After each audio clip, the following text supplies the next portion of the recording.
और शाम के ठीक 6:30 बज चुके हैं। आप देख रहे हैं आपका अपना favourite show mister chief minister और मैं हूं आपके साथ प्रीति चौहान। आज 3 राज्यों में विधानसभा चुनाव के नतीजे आए। तीनों ही राज्य पूर्वोत्तर के रहे और इन तीनों राज्यों में अब सरकार किसकी होगी और साथ ही मुख्यमंत्री का चेहरा कैसा होगा, किसका होगा, बड़ा ही महत्वपूर्ण हो जाता है। 2 राज्यों में बीजेपी लीड लेती नजर आई, त्रिपुरा में और नागालैंड में। लेकिन वहीं अगर हम बात मेघालय की करें तो वहां की स्थानीय पार्टी लीड लेती नजर आई है। ऐसे में मुख्यमंत्री का चेहरा कौन होगा ये महत्वपूर्ण हो जाता है। और साथ ही इस प्रोग्राम का हमारा जो रुझान है वो भी यही है कि हम राज्य और मुख्यमंत्रियों के बारे में आपको पूरी जानकारी देते हैं और साथ ही आपके राज्य में क्या कुछ चल रहा है, क्या महत्वपूर्ण होने वाला है, कौन सा सिस्टमैटिक वे है जिसके जरिए आपके प्रदेश को नई सौगातें मिलेंगी। आप अपने मुख्यमंत्री से सीधे जुड़ सकते हैं। इस कार्यक्रम के दौरान तमाम जानकारियां हम आपको देते हैं, आपके मुख्यमंत्रियों के बारे में आप तमाम चीजें हम बताते हैं। लेकिन आज हम शुरुआत करेंगे मिस्टर चीफ मिनिस्टर की नॉर्थ ईस्ट के चुनाव की बातों के साथ, वहां के मुख्यमंत्रियों के साथ। शुरुआत त्रिपुरा से।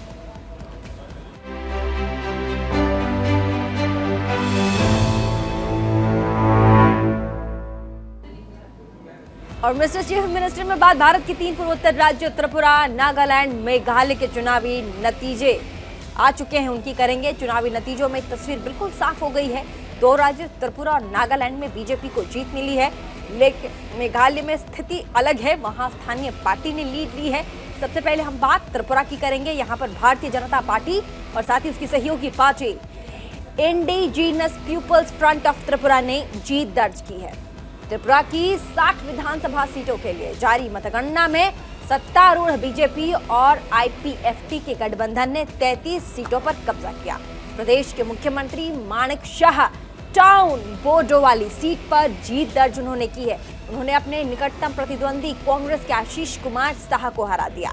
जीत के बाद मुख्यमंत्री माणिक शाह ने कहा कि मैंने तो पहले ही कहा था त्रिपुरा में एक बार फिर से बीजेपी लीड लेगी, बीजेपी सरकार बनाएगी। इस दौरान मुख्यमंत्री ने प्रधानमंत्री मोदी और जेपी नड्डा, अमित शाह का भी धन्यवाद किया। हालांकि इस बार बीजेपी जितनी सीटों का दावा कर रही थी उतनी सीटें तो उनके हाथ नहीं लगी है, लेकिन बीजेपी को 11 सीटों का नुकसान भी उठाना पड़ गया है। इस पर मुख्यमंत्री माणिक शाह ने कहा कि वो इसके पार्टी आला कमान के साथ समीक्षा भी करेंगे। तो वहीं दूसरी तरफ अगरतला में बीजेपी ऑफिस में जश्न का माहौल है, वो आप देख रहे हैं। लोग कैसे पार्टी के कार्यकर्ता झूमते गाते आपको तस्वीरों में नजर आ रहे हैं। सभी कार्यकर्ता एक दूसरे को गुलाल लगाकर जीत का जश्न मनाते, मिठाइयां खिलाते नजर आ रहे हैं। तो तस्वीर हम आपको अगरतला की दिखा रहे हैं, जहां पर बीजेपी पार्टी दफ्तर के बाहर जश्न का माहौल रहा। जीत के बाद जो कार्यकर्ता रहे वो खुशी में झूम उठे। कहते हैं भगवा रंग भाजपाइयों के लिए बड़ा शुभ होता है, हिंदुओं के लिए शुभ होता है। ऐसे में भाजपाई गेरुआ रंग आज आसमान में गुलाल के तौर पर उड़ते हुए हमने देखा। और साथ ही ये देखिए आपको Sambit Patra national spokes person BJP के नजर आ रहे होंगे। उनके चेहरे पर भी रंग अबीर गुलाल लगाते लोग नजर आ रहे हैं, मिठाइयाँ खिलाते आपको नजर आ रहे हैं। वहाँ के कार्यकर्ता खुशी की जो लहर है चेहरे पर वो आप देख लीजिए। साथ ही एक चमक अलग सी है कि वहाँ के स्थानीय कार्यकर्ताओं ने जो सपना देखा, जिसके लिए उन्होंने मेहनत की, वो आखिर में रंग लाई और साकार भी हुआ।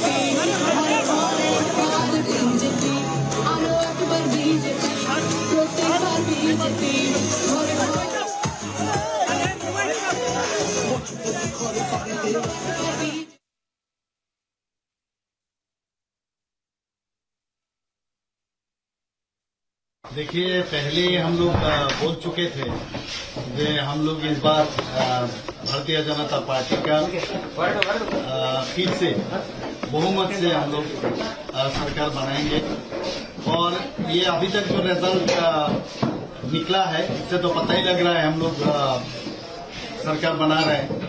और सबसे पहले मैं प्रधानमंत्री नरेंद्र मोदी जी उनको मैं बधाई देना चाहता हूं, उनको धन्यवाद देना चाहता हूं और मैं अमित शाह जी को धन्यवाद देना चाहता हूं, हमारे सर्वभारतीय सभापति जेपी नड्डा जी को धन्यवाद देना चाहता हूं, राजनाथ जी को धन्यवाद देना चाहता हूं और सभी कार्यकर्ता जिन लोगों का परिश्रम के कारण आज ये जीत हासिल हुई है, इन लोगों को मैं पृष्ठा प्रमुख से शुरू करके सभी कार्यकर्ता जितना जो जिस स्तर पर है सबको मैं धन्यवाद देना चाहता हूँ। ये जीत उनका है। देखिए ये तो हम लोग वही सोच रहे थे ऐसा होना था, लेकिन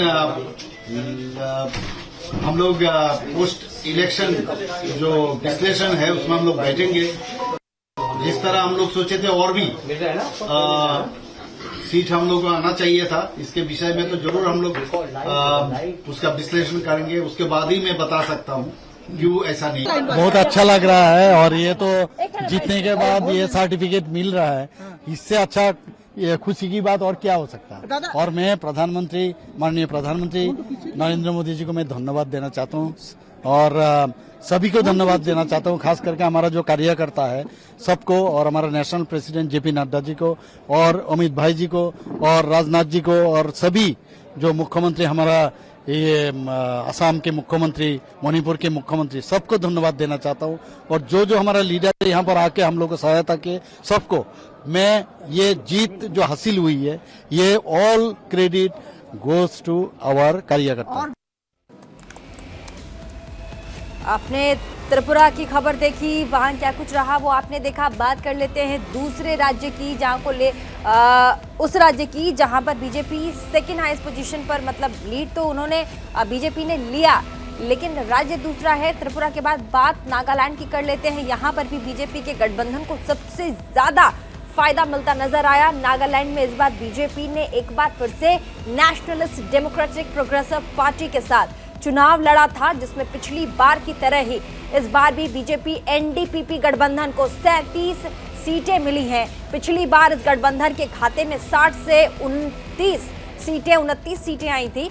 इस बार गठबंधन को 8 सीटों का सीधा फायदा होता हुआ नजर आया। इसके साथ ही नागालैंड में केंद्रीय मंत्री रामदास आठवले की रिपब्लिकन पार्टी को 2 सीटें मिली हैं। साथ ही आपको बता दें, उन्होंने कहा है कि उनकी पार्टी के 2 उम्मीदवार जीत कर आए हैं, उनकी पार्टी वहां एनडीए का समर्थन करेगी। साथ ही रिपब्लिकन पार्टी सत्ता में भागीदारी भी मांगेगी। तो वहीं नागालैंड के विधानसभा चुनाव ने इस बार इतिहास रच दिया। राज्य में पहली बार किसी महिला उम्मीदवार ने विधानसभा चुनाव जीता है। दीमापुर तृतीय विधानसभा से हेकानी जखालू ने जीत दर्ज की है। हेकानी को बीजेपी और एनडीपीपी गठबंधन के उम्मीदवार के रूप में चुनावी मैदान में उतारा गया था। उन्होंने लोजपा की अजेतो जिमोमी को 1536 वोटों से हरा दिया।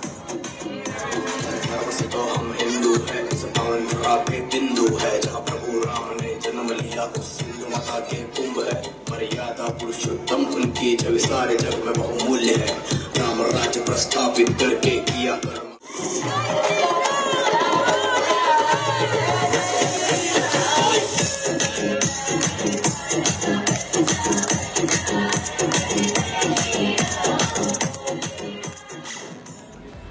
तो खुशी में हंसते गाते नाचते नजर आए आपको पूर्वोत्तर के वो भारतीय जनता पार्टी के कार्यकर्ता, जिसके बूते भारतीय जनता पार्टी आज की तारीख में भारतीय जनता पार्टी है। उधर आज बात मेघालय के भी कर लेते हैं, क्योंकि 3 राज्यों में विधानसभा चुनाव हुए, त्रिपुरा में, नागालैंड में और मेघालय में। मेघालय में समीकरण थोड़ा सा बीजेपी के लिए डगमगाया। मेघालय में विधानसभा चुनाव के नतीजे बाकी के 2 राज्यों से काफी अलग आए हैं। यहाँ पर किसी भी पार्टी को पूर्ण बहुमत ही नहीं मिली है, लेकिन मुख्यमंत्री कोनराड सांगमा की नेशनल पीपुल्स पार्टी सबसे बड़ी पार्टी बनकर इस बार की विधानसभा चुनाव में उभरी भी है। पार्टी को सबसे ज्यादा 25 सीटें मिली हैं, लेकिन एनपीपी बहुमत के आंकड़े को हासिल करने में कहीं न कहीं कामयाब नहीं हो पाई है। इसके अलावा यूडीपी यहां दूसरी सबसे बड़ी पार्टी बनी है। बीजेपी को मेघालय में 2 सीटें मिलती नजर आई, लेकिन जबकि टीएमसी को 2 और कांग्रेस को 5 सीटें मिली हैं। हम आपको बता दें कि मेघालय में इस बार कांग्रेस को 16 सीटों का नुकसान हुआ है। साल 2018 में कांग्रेस ने किस सीटों पर दर्ज हार से की थी, तो वहीं कुल मिलाकर इस बार मेघालय त्रिशंकु जनादेश का उदाहरण बना है। तो जाहिर सी बात है मेघालय में गठबंधन की सरकार बनेगी। माना ये भी जा रहा है कि अभी से गठबंधन के लिए बातचीत का दौर जो है वो शुरू हो गया है। जीत के बाद मुख्यमंत्री कोनराड सांगमा पार्टी के ऑफिस पहुंचे। यहाँ पर वहां पहले से मौजूद कार्यकर्ताओं ने उनका भव्य स्वागत किया, जीत की बधाई दी और किस तरह वहां के लोग कितने खुशी में और पार्टी के इस जश्न को कैसे सेलिब्रेट कर रहे हैं वो तस्वीरों के माध्यम से समझने की कोशिश कीजिएगा।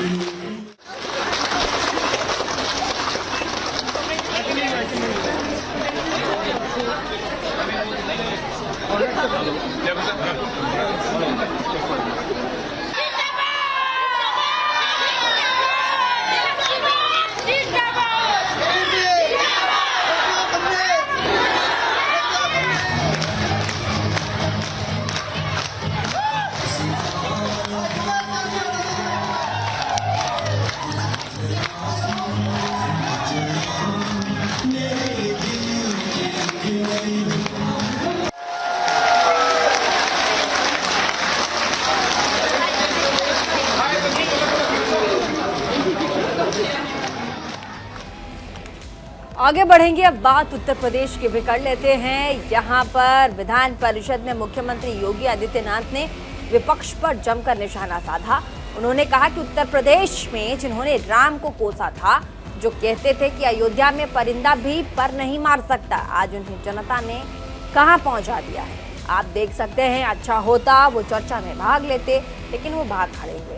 इस दौरान मुख्यमंत्री योगी ने रामचरितमानस और कवि तुलसीदास का भी जिक्र किया और कहा कि मध्यकाल में जब तुलसीदास अकबर के दरबार में पेश किया गया और राजा के लिए बोला गया, उस वक्त तुलसीदास ने भगवान राम को ही राजा माना था। सुनिएगा क्या कुछ कहा मुख्यमंत्री योगी आदित्यनाथ ने। हमने कभी नहीं बोला कि अपना है ये पराया है।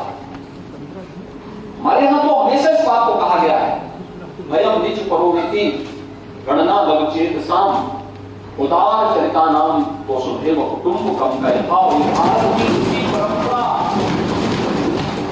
ये सबसे बड़ी बात रही है। सदैव इस बात को महत्व दिया। और जहां वसुधैव कुटुंबकम की बात करते हैं तो हमारे विपक्ष में बैठे हुए लोग, मैंने कल भी कहा था कि हर समस्या के समाधान के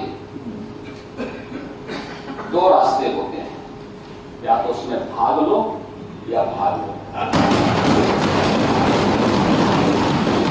समस्या का समाधान ही क्या कोई भाग नहीं, ये समाधान करने वाली टीम है तो यहां भाग ले रही है।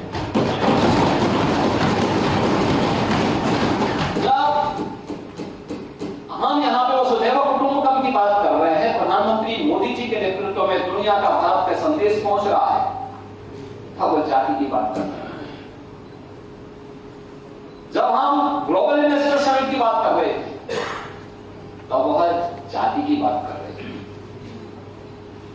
जब हम G20 की समिट की बात कर रहे थे तब वह जाति की बात कर रहे थे। जब हम बजट की चर्चा की बात कर रहे थे और उनके सुझाव मांग रहे थे तब वह जाति की बात कर रहे थे। उनके संस्कार होंगे, अपनी विरासत को पोषेंगे, पोष नहीं रहे हैं। भगवान राम का पुण्य प्रसन्न हो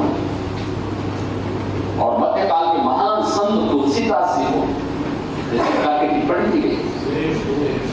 तुलसीदास जी की विरासत को देश और दुनिया आकर्षित होती है और तुलसीदास जी के साथ जुड़ाई है। बेचारे जब रामचरितमानस लिखना प्रारंभ किया तो पोथी चोरी हो जाती थी, लेकिन समस्या देने वाला की हस्ती कितनी भी बड़ी क्यों ना हो, जब ईश्वर की कृपा होती है ना, कुछ नहीं कर सकता। महाकाव्य दे दिया रामचरितमानस के माध्यम से। रामचरितमानस मध्यकाल में भारत का मार्गदर्शन करने वाला, गुणानी की बेड़ियों से मुक्त करने वाला, उस कालखंड में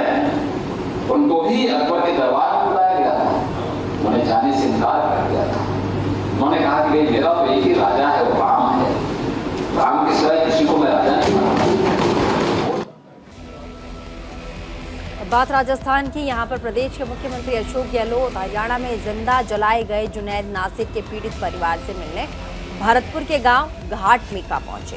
इस दौरान यहां गहलोत साहब ने परिवार से मुलाकात की, ढाढ़स बंधाते हुए अपनी संवेदना व्यक्त की। मुख्यमंत्री अशोक गहलोत ने पीड़ित परिवार के लिए मुआवजे का भी ऐलान किया है। गहलोत ने पीड़ित परिवार को 5 लाख रुपए मुआवजे का ऐलान किया। परिजनों से मुलाकात के बाद मुख्यमंत्री गहलोत ने कहा कि इस तरह की करतूत करने वालों को कम से कम फांसी की सजा होनी ही चाहिए। इसी के साथ मुख्यमंत्री गहलोत ने यह भी बताया कि इस मामले की जांच एनआईए को सौंप दी गई है।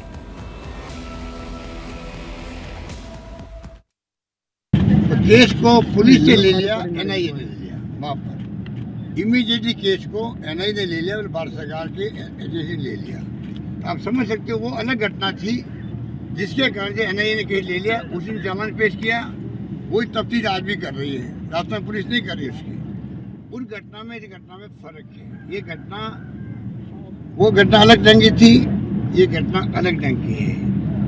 और यूएपीए की धाराएं उसमें लगी है। इस घटना को हम किसी भी कीमत पर कम नहीं आंक सकते। चाहे वो घटना आतंकी हो, वहां भी इंसान चला गया, यहाँ भी 2 इंसानों की मौत हो गई।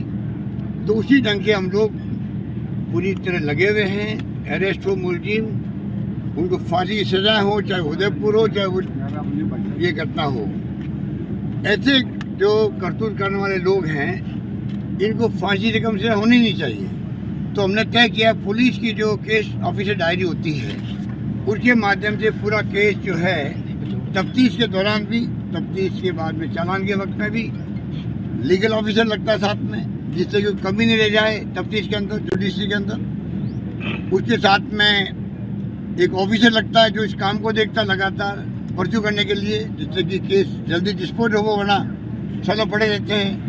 तमाम तरह के कदम उठाने का हम लोगों ने तय किया है और उसी रूप में इस केस को हम चाहेंगे जल्दी से जल्दी पकड़े भी जाएं, चालान पेश भी और आगे केस बढ़े।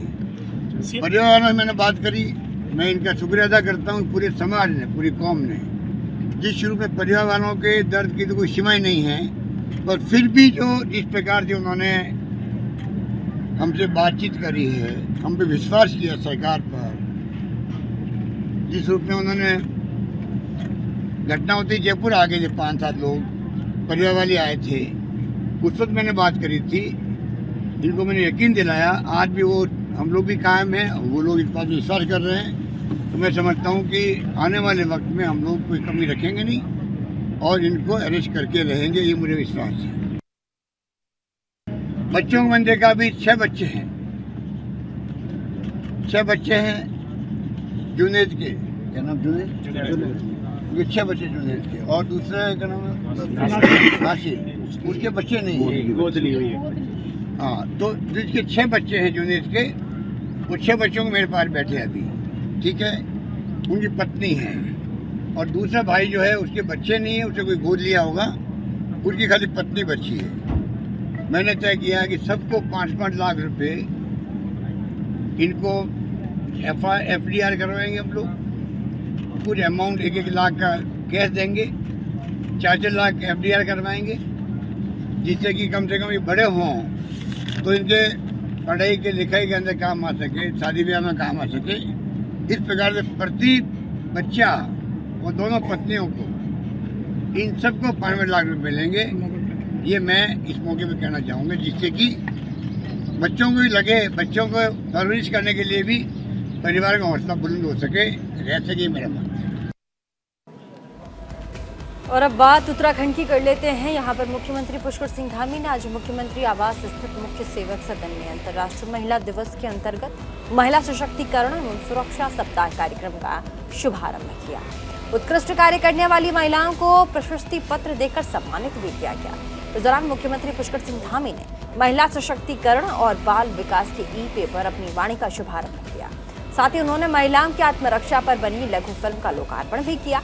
इसके बाद मुख्यमंत्री धामी ने सभी महिलाओं को महिला सप्ताह की शुभकामनाएं दी और घोषणा करते हुए कहा कि समाज की कुरीति बाल विवाह की पूर्व सूचना पुलिस को देने वाला या रोकने का प्रयास करने वाले व्यक्ति या फिर संस्था को 10,000 रुपए की राशि से पुरस्कृत किया जाएगा। साथ ही इन कार्यों में विशेष योगदान देने वाले कर्मचारियों अधिकारियों को भी प्रशस्ति पत्र प्रदान किया जाएगा। इसके बाद मुख्यमंत्री धामी ने कहा कि किसी समाज या राज्य की रीढ़ उसकी सशक्त महिलाएं ही है। यदि किसी राज्य की नारी शक्ति प्रगति कर रही है तो उस राज्य का विकास सुनिश्चित है। अब रुकेंगे छोटे से ब्रेक के लिए। ब्रेक के बाद भी खबरों का सिलसिला लगातार जारी रहेगा। देखना न भूलें आपका favourite show mister chief minister.